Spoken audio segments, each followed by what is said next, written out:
We've been talking about in the last few videos about the mark of the beast and how it's spiritual, and so I encourage you to go watch those videos because I break it down a lot. And I've shown how the mark of the beast is actually the opposite of the mark of Yahweh, of the mark of God, where in Deuteronomy chapter 6 it talks about that his word is going to be between our eyes and on our hands, something that we would know and that we would act upon in obedience to him. It is my hope in these next couple videos to explain to you how, if the mark of the beast is spiritual, that he, Satan, the beast, is using deception to get you to take the mark of the beast spiritually.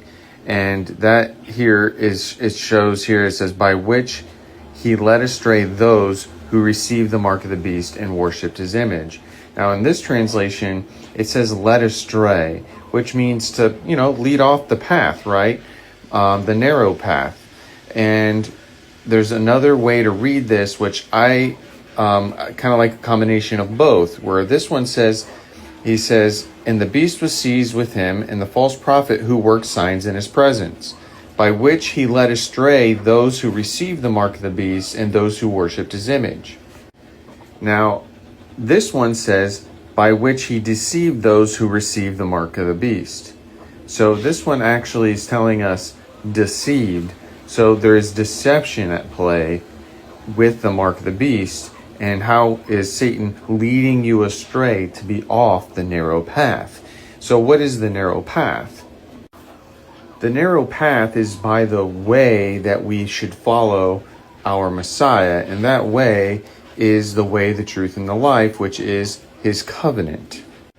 So we see here in Jeremiah 31 that he is prophesying about this new covenant and says that he's going to put the Torah in their inward parts and write it on their hearts.